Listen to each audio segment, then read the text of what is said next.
Contrary to the rumors that you've heard, I was not born in a manger. I was actually born on Krypton and sent here to save the planet Earth.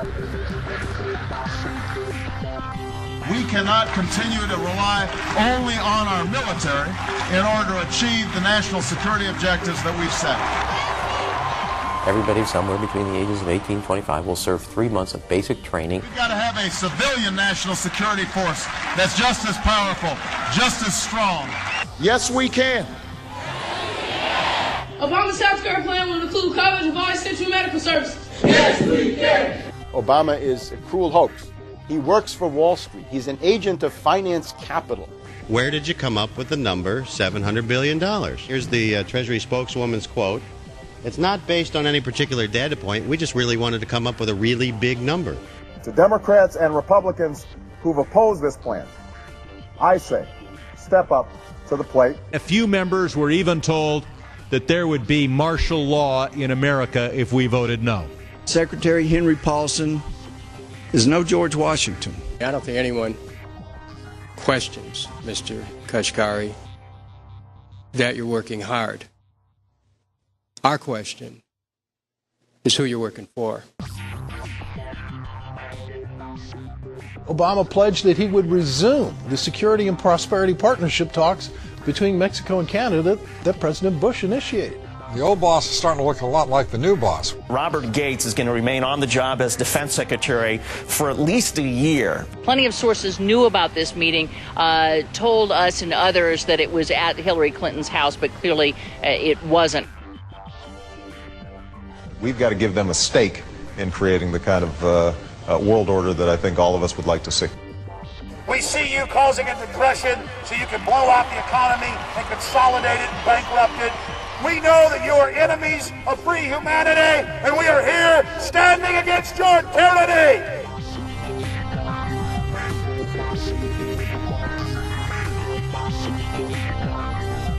The Obama deception.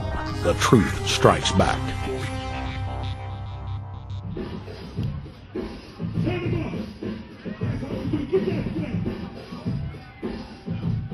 Barack is like the manager of Burger King. All presidents are, including Bush. It's like this. When your fries are cold, if your burger is not done right, you go back to Burger King, America, or your government, and you say, my burger's cold. I want new fries. First, you go to the cashier. That's the courts. You argue to the courts.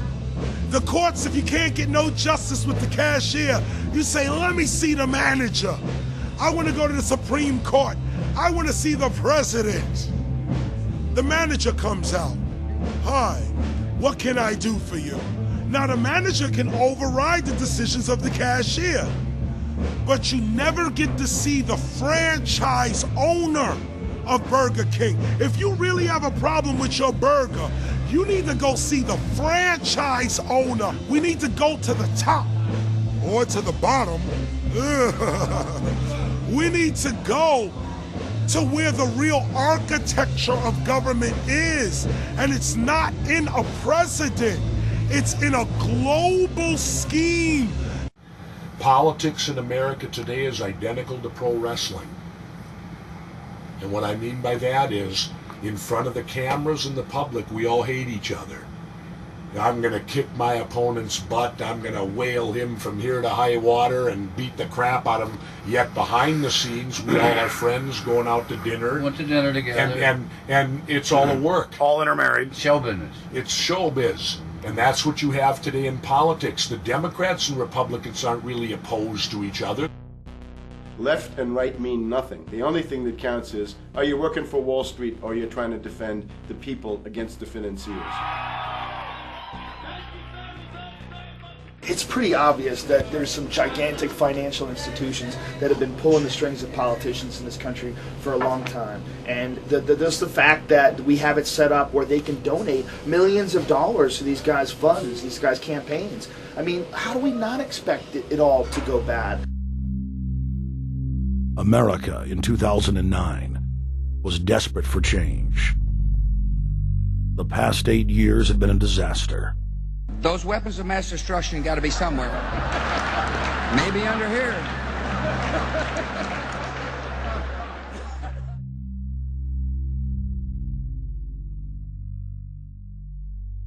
George W. Bush, who had claimed to be a conservative, had tripled the size of the federal government, shredded the Constitution, and destroyed the image of the United States worldwide. Nope, no weapons over there.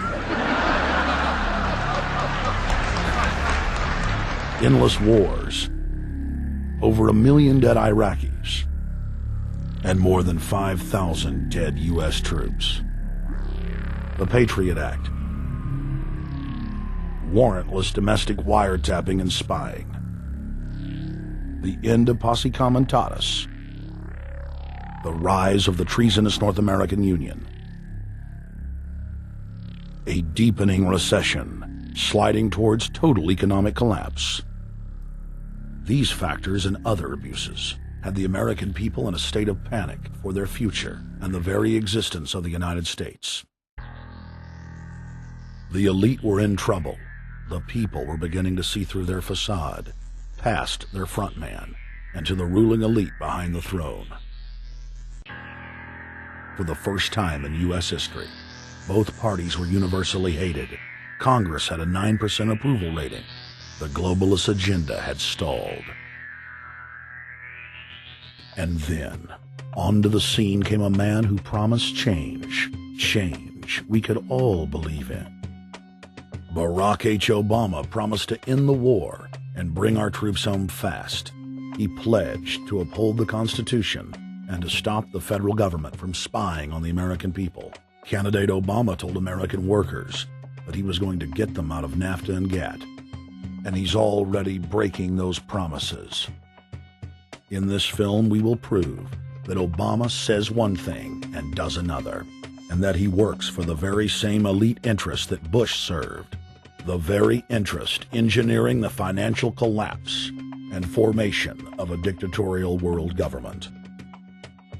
This film is not about left or right. It is nonpartisan. Our past documentary films are among some of the most damning indictments of George W. Bush and his administration that have ever been made. If humanity has any hope of effecting real change for the better, it will not come from the Madison Avenue false reality makers who have cast Barack Obama as the savior of the world. To alter our course from tyranny to liberty, to defeat the corrupt elite, we must get past the puppets and confront the real power structure of the planet. Now we can see a new world coming into view. A world in which there is the very real prospect of a new world order. Webster Griffin Tarpley is an accomplished geopolitical analyst and historian. Among his scholarly works are the unauthorized biographies of George Herbert Walker Bush and Barack Hussein Obama. Since Bush the Elder made his speech at the United Nations back in September of 1990 talking about the New World Order, I think I've become confused about what's actually going on in the world. The New World Order is a more palatable name for the Anglo-American world empire. It's the planetary domination of London, New York, Washington over the rest of the world. It's hard to get people to join that or think they have a part in it if you call it the Anglo-American world empire. If you call it the New World Order, then people in India or someplace like that or the European Union might think, well, there's something in that for us too. But that's not what it is. It's the Anglo-American New World Order. It's really the old world order. It's the British Empire morphing into the American Empire. The U.S.-British world empire is what you're going to get. Combines of powerful men have always battled with each other over the levers of power. Gerald Celente is recognized as one of the world's foremost trends forecasters and is the founder of the Trends Research Institute. People that are knowledgeable know that the fight that this country has been waging since its inception is for the central bankers not to take over the country. And that's why people like Andrew Jackson were elected. And that's why people revere people like Thomas Jefferson and others. The takeover has happened, and it's a corporate takeover. Agents of the Bank of England attempted to assassinate President Andrew Jackson on multiple occasions because of his resistance against a private central bank being set up in the United States.